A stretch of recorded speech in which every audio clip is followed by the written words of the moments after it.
Hey, it's Rodney back with the Athletes IQ podcast. Here we have Joey Mays, Mr. Wilson himself. How you doing? Oh, great. Thanks for having me on, Rodney. Looking forward to talking some Wilson football. Oh, yeah. You know I love some Wilson football. You know, we definitely both came from here. It's like a family. I feel like anyone that comes through here is basically my brother. We came from the same mom. Yeah.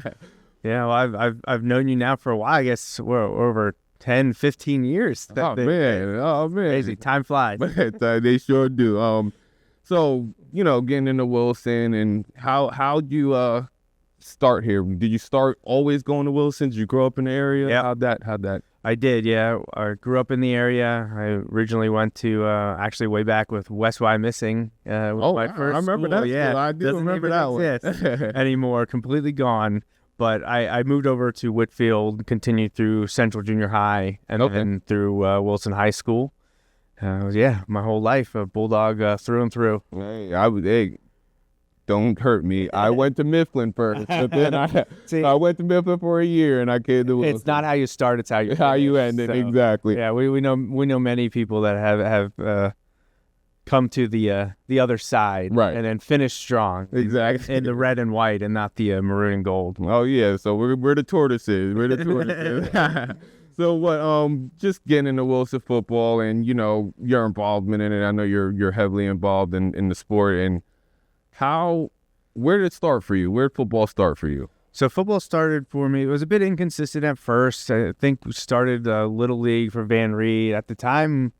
I don't think Mighty Mites was around yet, so it wasn't even an option at the time. I don't believe so. Started with Mites, played for a year, gave kind of a little bit of a break, came back for a year of midgets. Wasn't sure if it was for me or not. Didn't play as an 8th grader for Coach Fernsler at Central Junior High School. Oh, man, to me. But my friends kind of kept on me and were like, just come out and play. Try it again. So I went out as a freshman when it was still junior high. And I had a blast playing with the guys in 9th grade, because that was fall of '99 at Wilson Central Junior High School. And at the end of the season, you know, they're kind of wondering, you know, who's going to play high school. Right. At the time, Coach Contafio on the staff wanted to talk to all the freshmen and get them in weight program and know what they needed to do the spring of your freshman year, and then what the expectations were going to be for that summer before your sophomore year to get involved with the Wilson football program. And then I was like, I'm going to give this a try. I keep doing. All the coaches had warned us how things got a lot more difficult than what you were used to. And the funny thing is, you think you have an idea, like, it's probably just this and that, and no, you have no idea. It's funny. I just talking to a few of your players from last year that are now moving up as sophomores. Yeah. And they're like, well, you all told us that there was a lot more required when we got here, but it's even more than we thought it was going to be. You can imagine. And I think, Rodney, both you and I as coaches of those guys moving up, we're always saying, you think you know, but you have no idea what you are in for. You better be dedicated. You better like it. You better be passionate. Right. And it's tough because Wilson football is such a rich,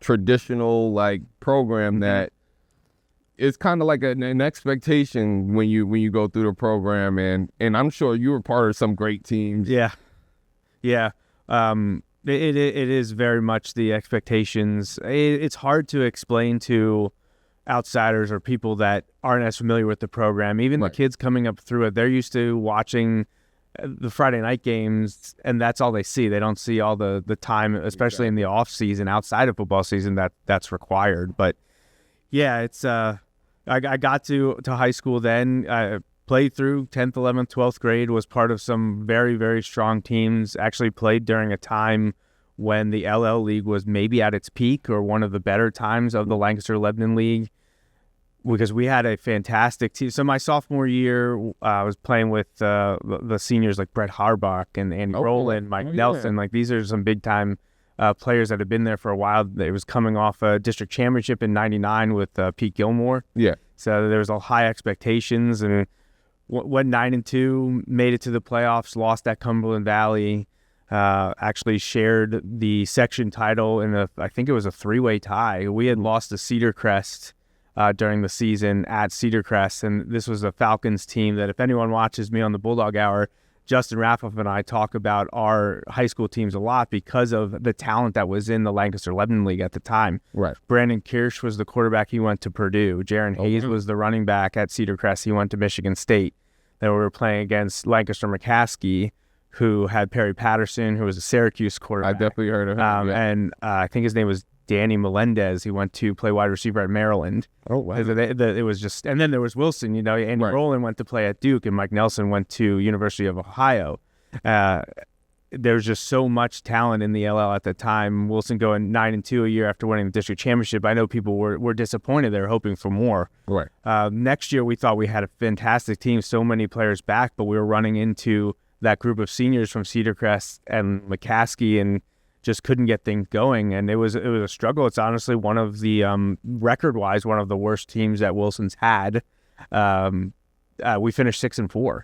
People were talking about the streak. That's the big thing. Right. Continued the non-losing season streak, the winning season streak. All that was on the line that season, and that team was way better than its record. Right. I would 6-4 is an aberration. The talent on that team was tremendous, but we're just running into teams that had, believe it or not, even more. And it's funny because we say 6-4 like it's a bad thing, but right? It's still a winning record, yes. which is shows kind of the the tradition and how rich the program is. Yeah, well, the non-losing streak that everyone talks about dates back into the early '60s. When Coach Gursky came in and had, I think he had back-to-back 500 seasons. I think 5-5. But Wilson was coming off of 1 or 2 win seasons in the years preceding him. Right. So to get to 500 at the time was great. And then he built this into a monster that has continued and now hasn't had a losing season since, I think, 1962. Yeah, exactly. And it's crazy, not even speaking of the players, some of the great coaches that came through here. Right. And it just, it's just amazing to be a part of. And, like you said, your years in high school, you went through some bad times, went through some good times, but what made you stick around football? Like what is it about? Because I know me coming from Wilson too, you see how involved I am. I've coached with you at that's right. school. I've coached that freshman, coached the Mites now, so I'm always trying to get involved. What is it for you that made you want to get more involved? It wasn't something at the time that I expected to be back and doing this. I wasn't even sure I'd be living in the area. And I went to Penn State after my senior season and graduated from high school. And then for 2 years after graduating from Penn State, I was out in Indiana at the University of Purdue. Okay.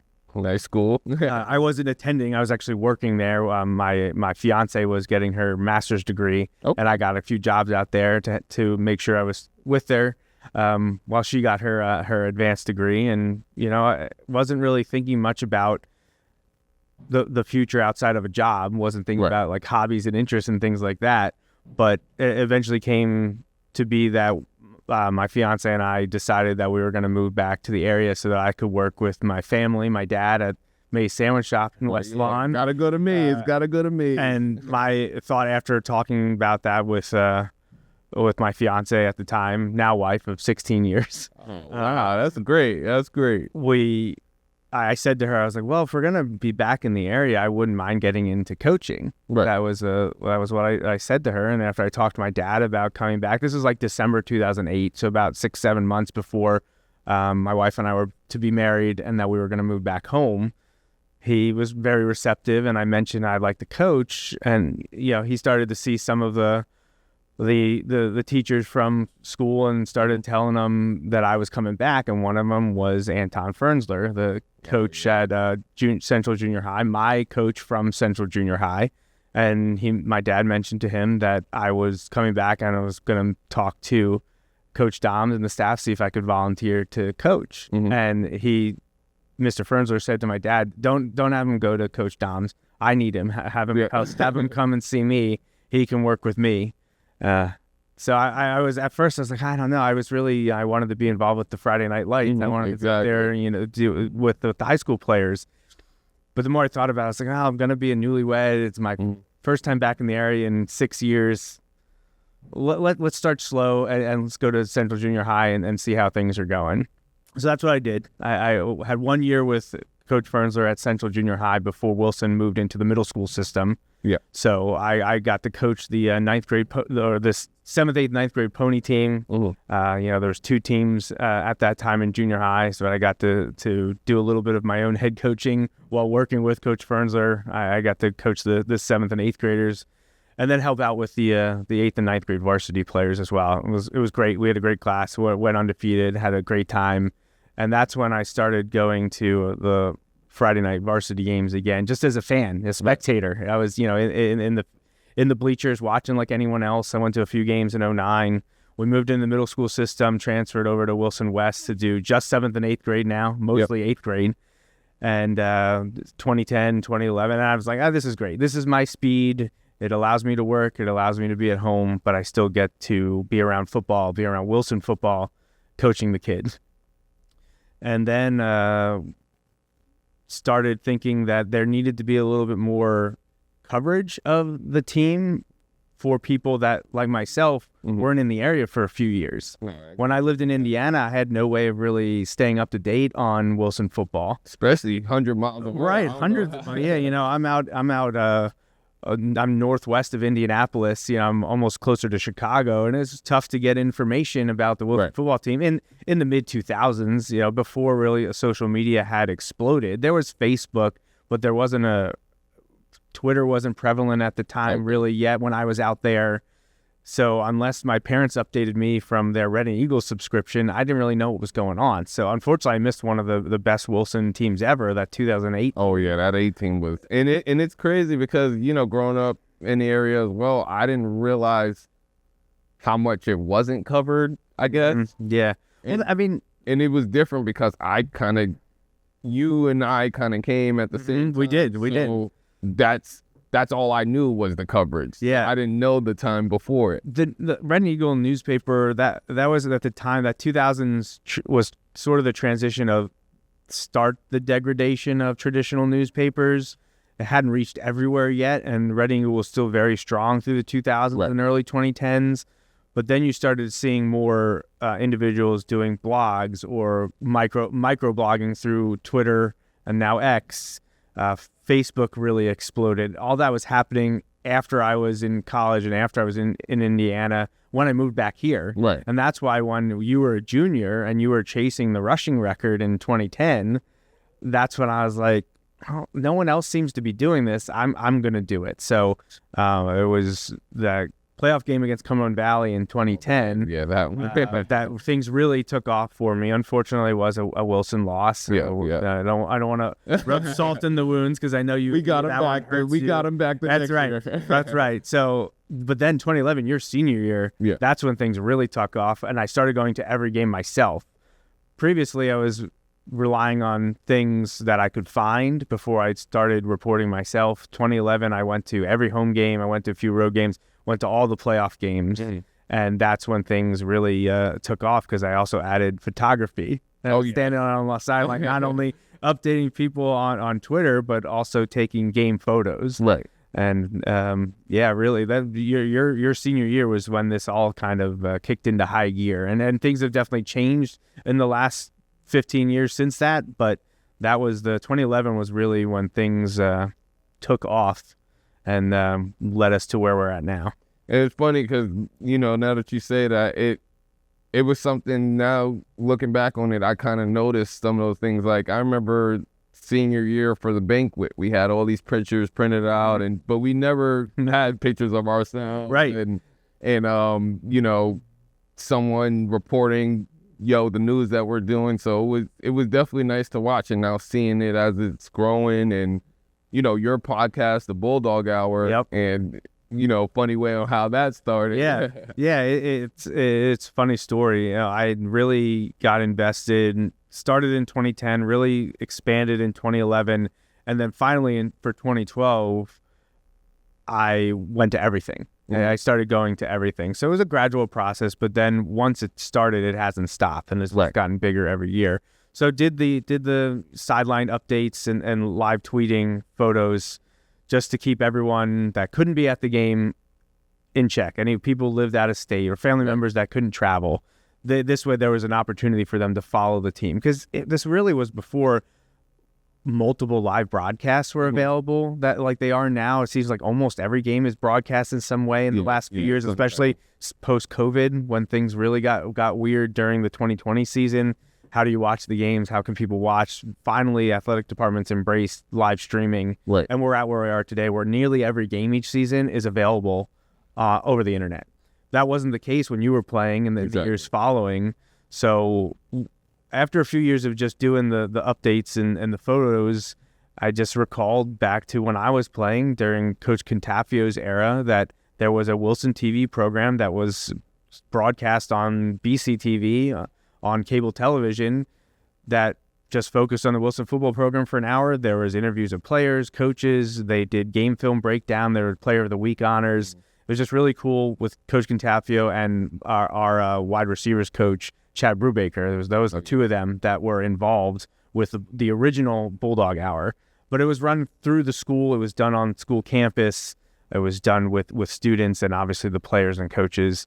It was a really cool thing to do as a player. What a cool thing to be on, or, be on TV. And then it's funny because that's the night. That's like, back then where where that wasn't actually going on. It really was very ahead of its time. It was something you didn't see a lot of. Anything like that was run by news stations. It wasn't done in-house by the team or in accordance with the school.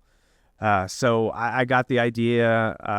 Justin Raffoff's my co-host and partner for Bulldog Hour. We had started our own sports podcast in 2011, and we had been doing that for a number of years. And then I eventually got to the point where people really like Wilson football. There's a lot of following of my updates on the social media accounts. Maybe they would be interested in bringing back the Bulldog Hour.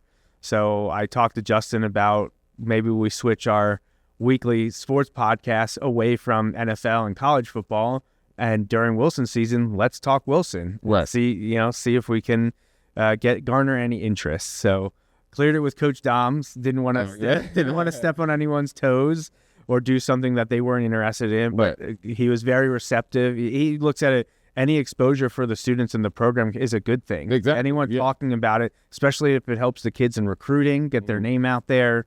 Or if it dwells up more support for the team. He didn't see any negatives about it. He knew about the original one, obviously, being there before. And he didn't really give us too many ground rules. And we always make sure that the coaching staff is okay with what we're doing. And that was the summer of 2015. So we're actually in our 10th anniversary season right now. And I just like to make things bigger and better each year that we do it. That's the goal, at least. So the first year we only did a few episodes. They were all recorded. We didn't do anything live.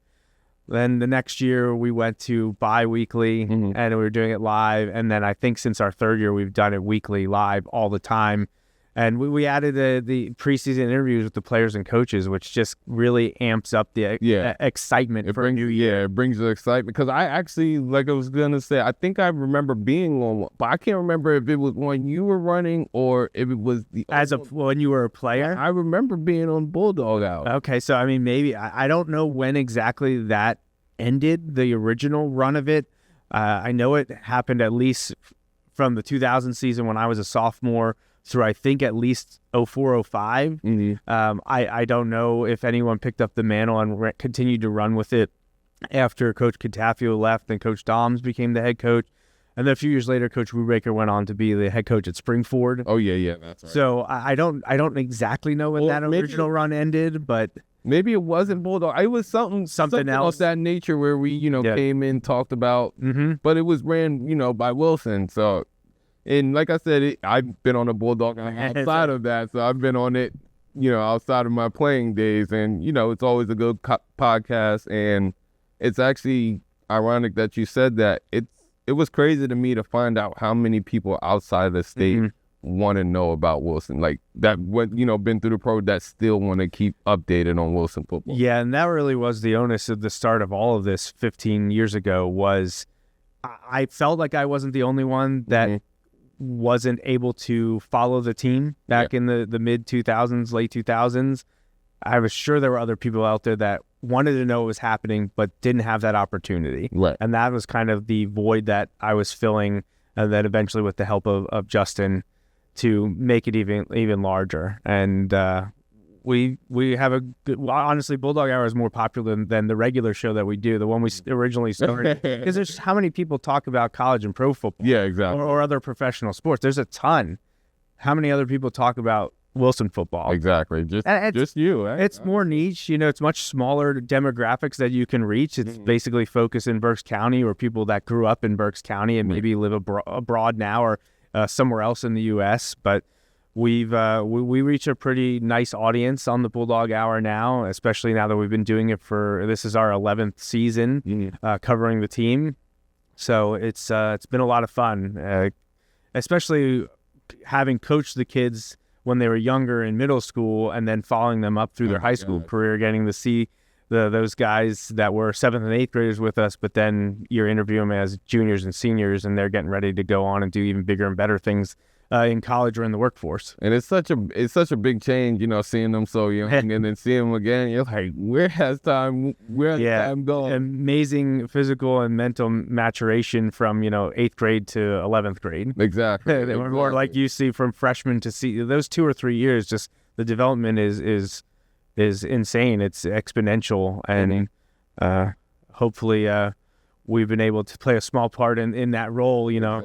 As they continue on their journey of life. And I know you're going on 15 years of coaching now? So actually, I'm up to 7. This is my 17th season. Ooh, yeah, I years. Coached for a year at Central Junior High School, the last year of Central Junior High School with Coach Fernsler. Yeah. Then the next 14 years with him at Wilson West Middle School. Oh yeah, that's right. And then after, unfortunately, his sudden passing last summer, I became the interim head coach at West and finished out the year in the fall of 2025, or it's fall of 2024. Yeah. And then this year I was approached by Coach Left at Wilson Southern Middle School if I wanted to come over and help him out. So that's where I'm at now. So my first year at Wilson Southern, 17th year coaching junior high, middle school football overall. We almost touched all the wheels. That's all right. One more to go.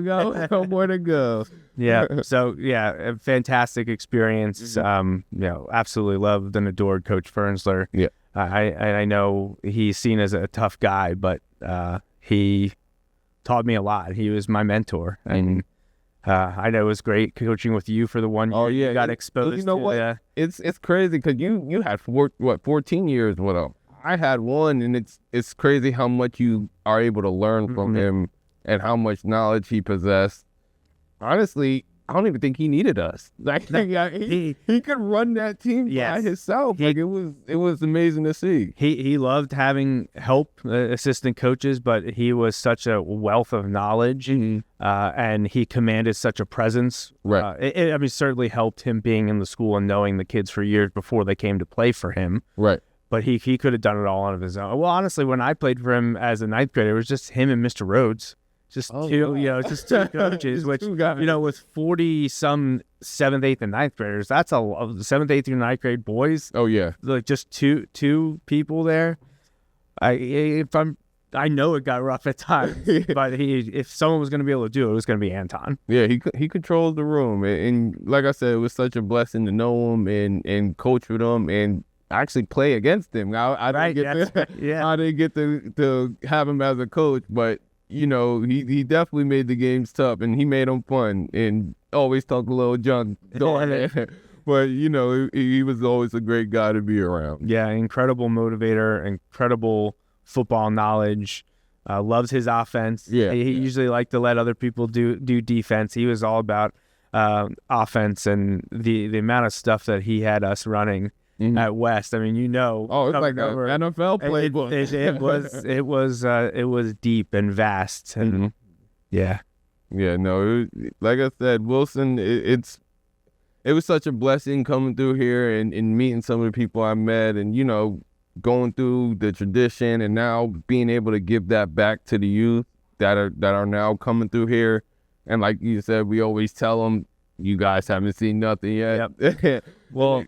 It was also nice hearing Coach Fernsler, who was an outsider. He wasn't a Wilson guy. He went to Cedar Crest. He played at Cedar Crest. Right. he was playing against some of the best Wilson teams of all time when he was at Cedar Crest in the late 70s, early 80s. But he came in as an outsider, someone that played against Wilson, and completely overhauled his allegiances. Like, he was a Wilson guy through and through. Like, when we would go back to Cedar Crest, he's like, I'm Wilson now. This is my home. This is my place. And he absolutely bled red and white. And he would tell us, as players, when we had him or played against him, and then as coaches, he knew what it was going to take. And that's helped us pass it on to the players that we're coaching of, this is, a fellowship, a brotherhood. Right. You're making connections that will last the rest of your life. It's up to you. You don't have to get that involved if you don't want to, but it's something that can be very beneficial down the line. Exactly. And you, I know, have a lot of things that you have going on in the Wilson area. Mm-hmm. I know you run the alumni game, which, I was honored to play. And, like, what other things do you have coming up for Wilson, or what do you have in mind, or so right now involved they get? Right now the Bulldog Hour is at the top. That commands a lot of my time and energy and money. That's where all that flows to. We've been able to get some sponsors now over the last handful of years that really help set things up and allow us to grow and get bigger and better. That's always the goal each year, and things are progressing for us there, for Justin and me. But I'm also an executive board member on the Wilson Football Tradition Club, which is the kind of the alumni contingent of a booster club. Yeah. I don't like using that word because it always has such negative connotations, but that's what it is. It's a fundraising arm. It's to drum up support and also try to keep people connected with the program. Mm-hmm. It was started by Coach Doms and Wilson grad by the name of Barry Aiello. He's been the president since the beginning. I'm sure you've run across Barry from time to time. Yeah. So, and then there's a few other, the Vaughn family is very involved with that there. My dad has gotten involved. We have a few, usually shuffles in over the years that their children are active on the team. We'll get many parents to come over. They're busy with the Wilson Football Parents Organization. Right. But this is kind of the alumni contingent. We call it the WFTC, the Wilson Football Tradition Club.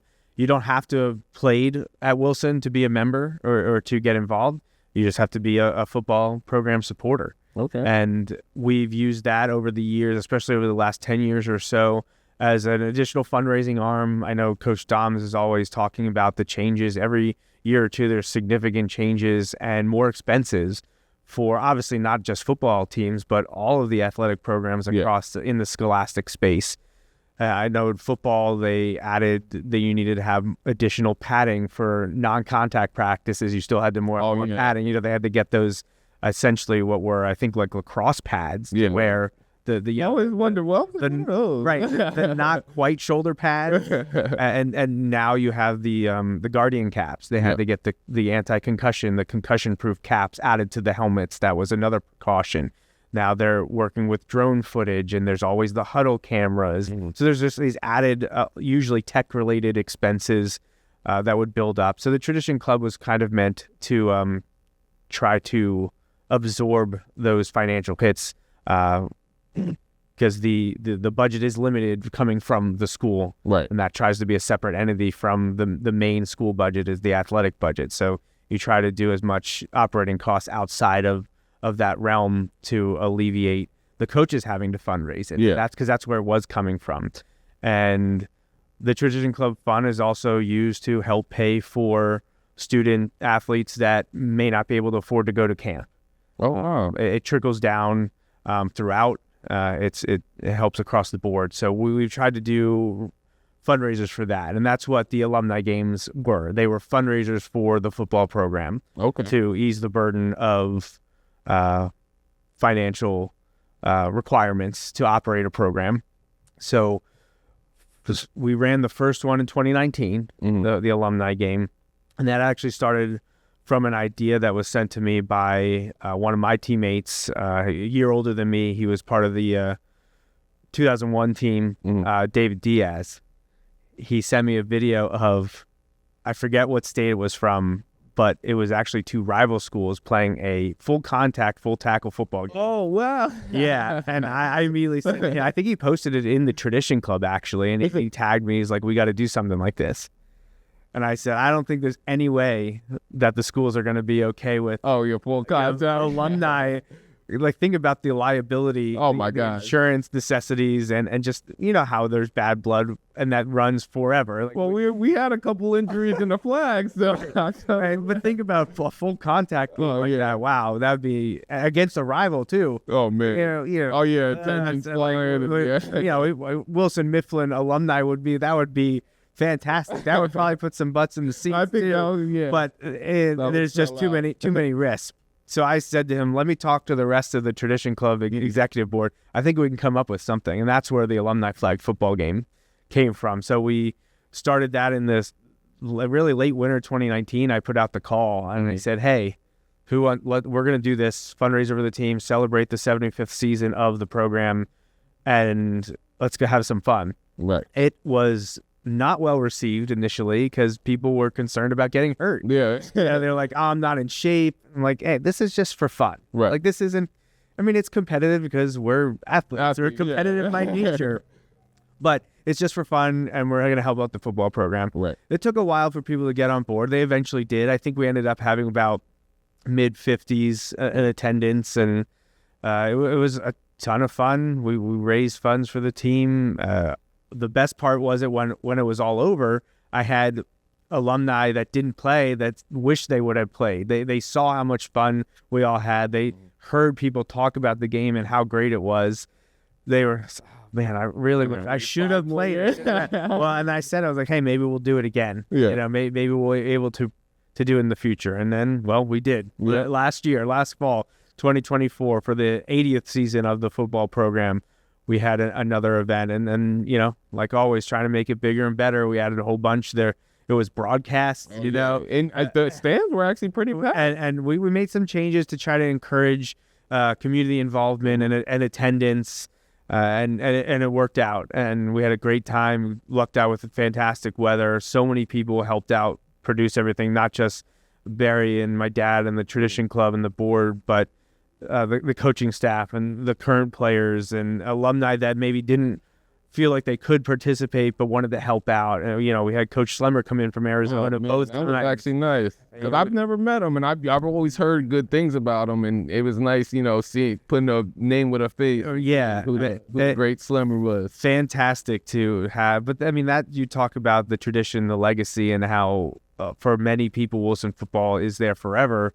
You got people coming in out of state, not just Slummers from Arizona, but we've had people come in from Louisiana, from the Pacific Northwest, all along the East Coast, right. From Florida up to Maine.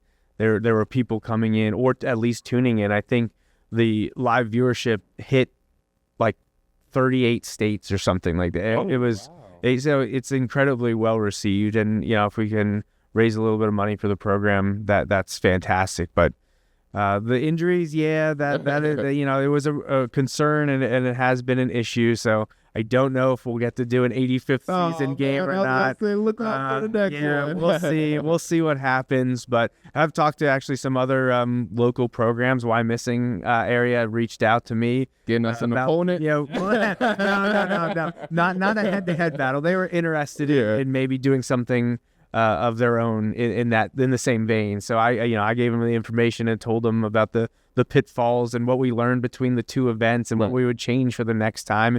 And really, it is the injury thing is the only real negative that comes up. Right. It's a lot of work if you have volunteers or people willing to donate their time and money to facilitate the event.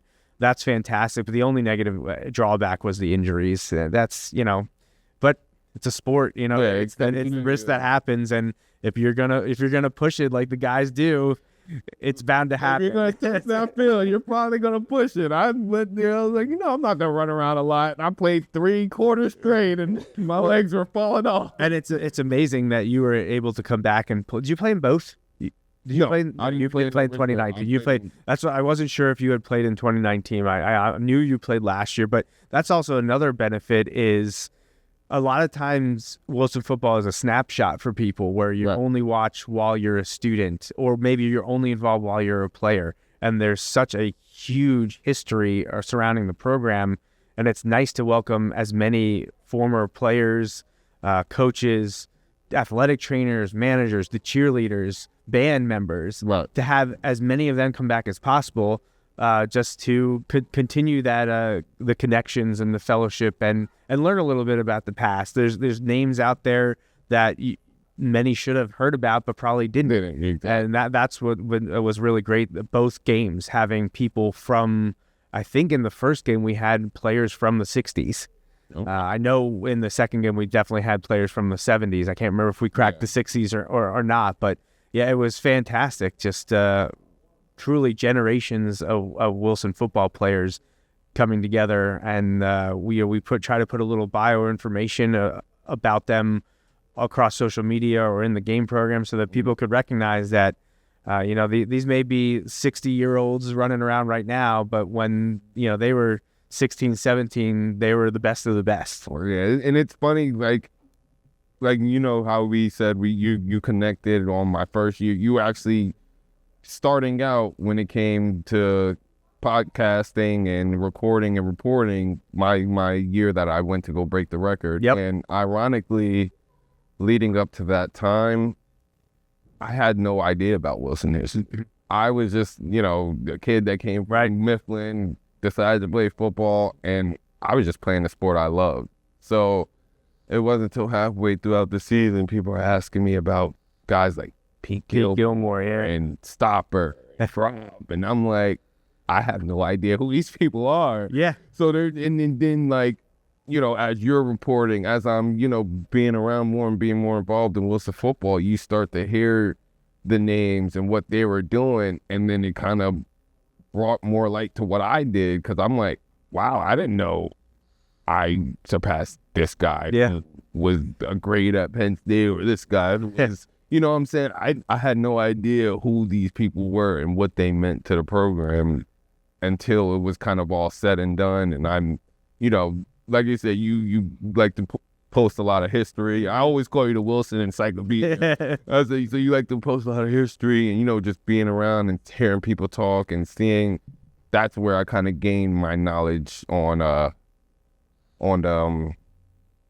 my Wilson football and how rich and involved it was. Well, and I certainly, I don't hold that against the players. Like I'm there just as a receptacle, If you're interested, I'm not going to walk around and be like, how do you not know this person? Like, no, I encourage you, find out. You don't know and you're interested, here, I will help you find out. Because what you live in the moment as a student, right? Exactly. You're focused on the here and now. That's the way it should be. Mm-hmm. But it's great to know that you were paying attention as that was being posted. And then, like, I certainly, at the time, this is pre-Bulldog Hour, and I was kind of like the new guy back in town.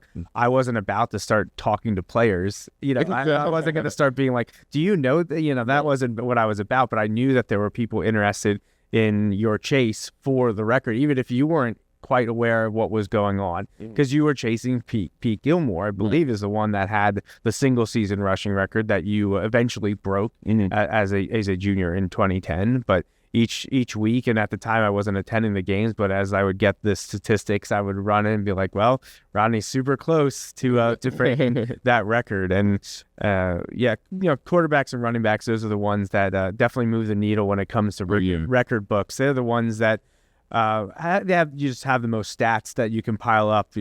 Rushing attempts, rushing yards, rushing touchdowns, passing attempts, completions, passing yards, and it's been fun over the years keeping track of that. And Rich Romich, the late Rich Romich, was a facilitator of that. He's the one that started the stats book, and he had been covering it for decades. That's where all this information comes from. Okay. Coach Dom's picked up the mantle and has been doing it now for over a decade, probably 12 to 15 years at this point, where he is the one that updates it each year with new information, and that's where all this comes from. And that's one benefit of being a member of the Tradition Club. You get that book for free each year.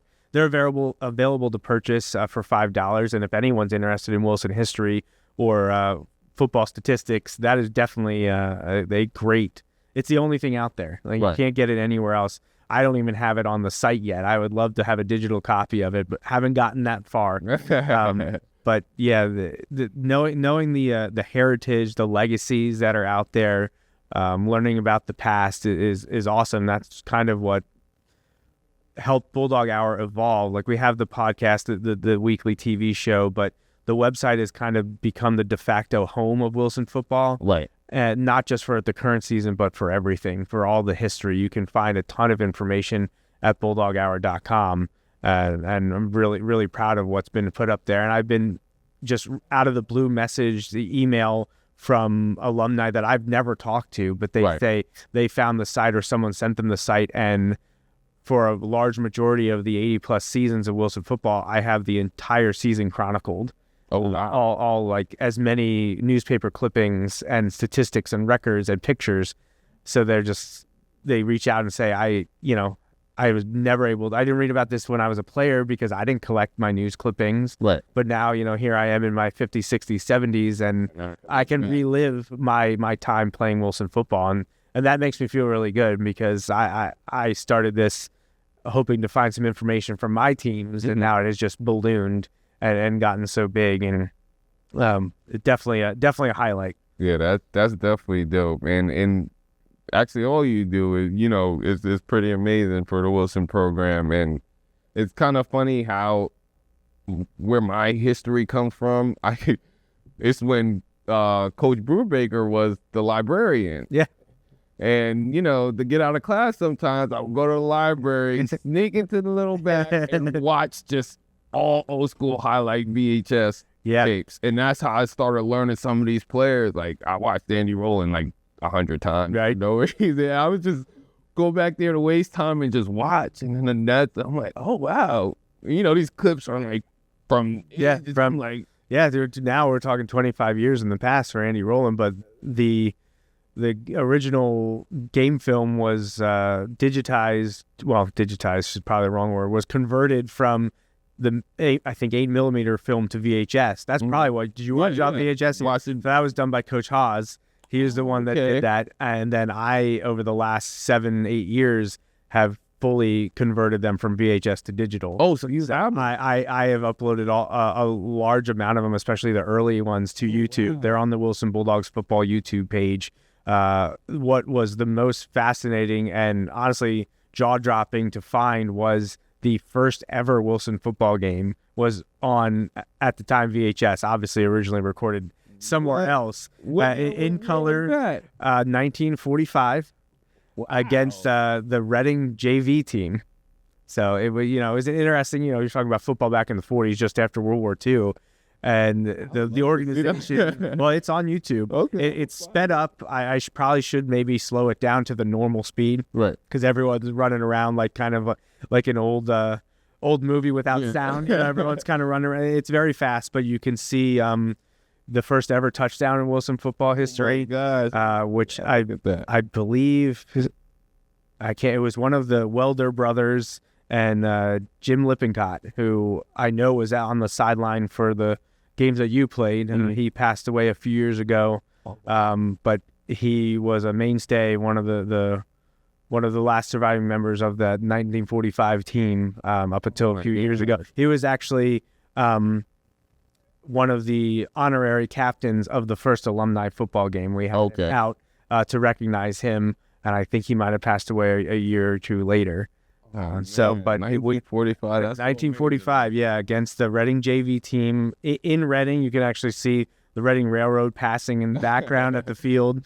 It's amazing that it's in color, and you actually see the players running out of the what was the admin building until this year, the old high school building. Right. The players are running out of that building, getting on a bus, and I think the bus even says Spring Township High School. It doesn't even say Wilson. Wilson Joint, because it brought together Sinking Spring High School and Wilson High School. Yeah, I don't think it says Wilson High School on the bus, but there's shots of the crowd and the cheerleaders. It's very fast. I think the entire clip is only 4 or 5 minutes long. But the first game ever in Wilson history, first touchdown ever in Wilson history, and they won that game. They won the game. This is 7-0, I think. Yeah. On that one touchdown. So you can see that. other games from that season and the other games from the 40s, there's not a lot available. But a lot of the games from the 50s through present were recorded, and now with the Huddle film, everything's available. But yeah, there's a huge amount of history. I have a ton of them uploaded on YouTube for people to watch. All right. Well, let's wrap this up here. And it was nice talking to you per usual. I love being on your podcast. I love having you here. Just seeing you involved, seeing you, get this information. You can ask Brandon how many times I call you to Wilson. I'm like, listen, you need to know anything? Joey Mays is the one to go to. He knows everything. He's constantly involved. And like I said, it was nice having you here and just talk about Wilson football. I feel like it's something we didn't have to cut time short. I feel like it's something we can talk for hours. Oh yeah, wrap off it. That's right. We could talk forever. It would just snowball and jump around to different topics. 100%. I appreciate the invite to come on the show and talk about my history and the Wilson program. And it feels like a unique connection that you and I have because of all of my stuff started basically when you were playing. Right. And that's why it was so fantastic. Just, I guess it was a year and a half ago now when we had you on the show and we congratulated you for being named the Bulldog Hour's best Wilson running back ever, right? But that discussion is all about what I'm about, the history and the heritage of the program, like sticking with that theme, because all those guys on that list that we talked about, just meant so much to the team, right? And we've name dropped them a bunch already this program, and yeah, there's probably still more we're missing. Yeah, well, we had another one of those guys that we mentioned, Jamie Sands, on that episode. Well, we had him on the show to talk about that, and he's now the head coach at Boyertown after a coaching stop back at Wilson. He's now moved on and is head coach at Boyertown. So there's all kinds of football connections all across, not just Berks County, but throughout South Central, Southeastern PA. And it's really a testament to the players and coaches and everyone involved with the program, past, present, future, and the community support that we get from them. Yeah, well, that's definitely true. And we hope that you guys keep supporting us, and, keep supporting our podcast and keep listening in as, we have our different journeys, our coaching journeys, our podcast journeys, and let's wrap this up and have a good day. That's right. Have a good one. All right.